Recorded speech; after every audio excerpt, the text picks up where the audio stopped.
আজকের আলোচনা George S ক্ল্যাসনের সেই বিখ্যাত বই the richest man in Babylon নিয়ে। ১৯২৬ সালের বই, কিন্তু আশ্চর্য রকম প্রাসঙ্গিক। অবশ্যই। ব্যাবিলনের গল্প, কিন্তু শিক্ষাগুলো একদম আজকের দিনের। ঠিক।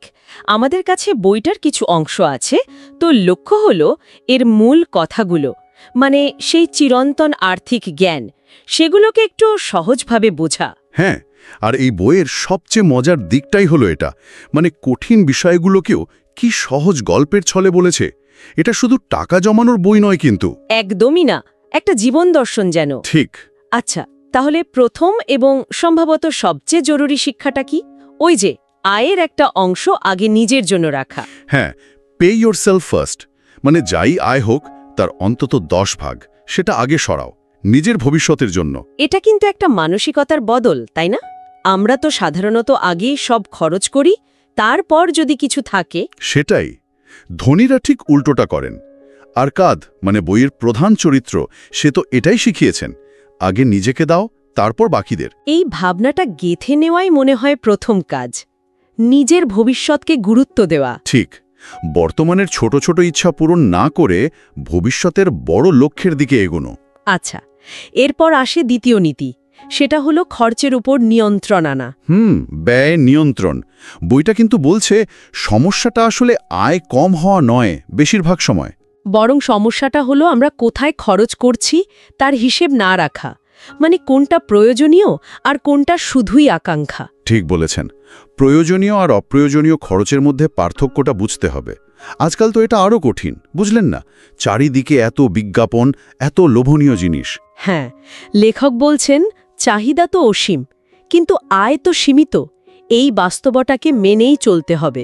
আর এই নীতিটা আমাদের শুধু টাকা বাঁচাতে শেখায় না, এটা আসলে অতিরিক্ত ভোগ আর ওই যে ঋণের ফাঁদ, সেখান থেকেও বাঁচায়। ঠিক। আচ্ছা, টাকা জমানো হলো, খরচও নিয়ন্ত্রণে রাখা হলো, কিন্তু টাকা তো শুধু সিন্ধুকে রাখলে বাড়বে না। না, একেবারেই না।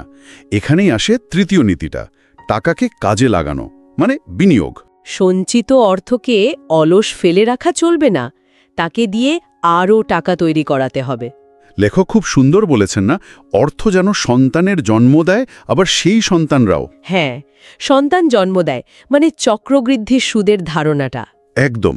আপনার টাকা আর আপনার টাকার আয় দুটো মিলেই আবার আয় করবে, সময়ের সাথে সাথে এটা বাড়তে থাকবে। কিন্তু এখানে একটা ঝুঁকিও তো আছে, মানে বিনিয়োগ করলেই যে লাভ হবে তা তো নয়। অবশ্যই ঝুঁকি আছে, আর সেই কারণেই বইটাতে একটা খুব গুরুত্বপূর্ণ ঘটনার কথা বলা আছে। হ্যাঁ, আরকাদের নিজের অভিজ্ঞতা, যখন তিনি ওই ইট প্রস্তুতকারকের কথায় বিশ্বাস করে জহরাত কিনতে টাকা দিয়েছিলেন। ঠিক, আর সব টাকাটাই খোয়ালেন, কারণ ইট প্রস্তুতকারকের জহরাত বিষয়ে কোনো জ্ঞানই ছিল না।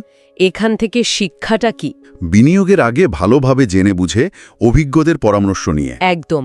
যে বিষয়ে বিনিয়োগ করছেন সে বিষয়ে জানুন, অথবা যারা জানে তাদের পরামর্শ নিন।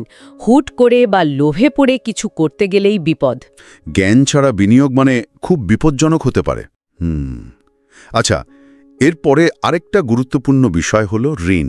ও হ্যাঁ, ঋণ এড়িয়ে চলা। বইটাতে তো ঋণকে প্রায় দাসত্বের সাথে তুলনা করা হয়েছে। ঠিক, কারণ আপনার আয়ের একটা বড় অংশ তখন চলে যায় অন্যের দেনা শোধ করতে, নিজের জন্য আর কি থাকে।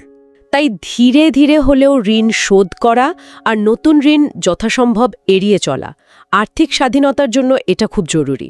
এছাড়াও আরও কয়েকটা বিষয় আছে, যেমন ধরুন কঠোর পরিশ্রম, সুযোগ চেনা, ভাগ্য কিন্তু তাদেরই সহায় হয় যারা প্রস্তুত থাকে, এটাও বলা আছে। হ্যাঁ, আর ভবিষ্যৎ সুরক্ষিত করার কথাও তো আছে, মানে অবসর পরিকল্পনা বা বীমা, এই জাতীয় কিছু। ঠিক, এগুলোও কিন্তু আর্থিক সচ্ছলতার জন্য দরকারি স্তম্ভ।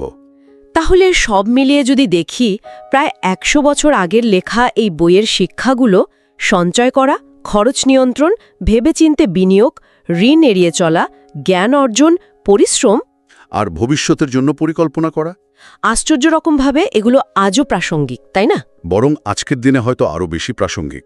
এই যে এত ভোগবাদ, এত সহজে ঋণ পাওয়ার সুযোগ, একদম এই সময় দাঁড়িয়ে এই সহজ কিন্তু খুব শক্তিশালী নিয়মগুলো মেনে চললে সময়ের সাথে সাথে আর্থিক স্বাধীনতার দিকে এগোনো সম্ভব। অবশ্যই।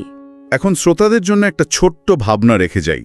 এই যে প্রাচীন ব্যাবিলনের এতগুলো জ্ঞানের কথা আমরা শুনলাম, এর আলোকে আজই আমরা নিজেদের খরচ বা সঞ্চয়ের অভ্যাসে এমন কোনো একটা ছোট পরিবর্তন আনতে পারি কি? শুধু একটাই পরিবর্তন, যেটা হয়তো দীর্ঘমেয়াদে একটা বড় পার্থক্য গড়ে তুলবে। ঠিক, ভাবার মতো বিষয় কিন্তু।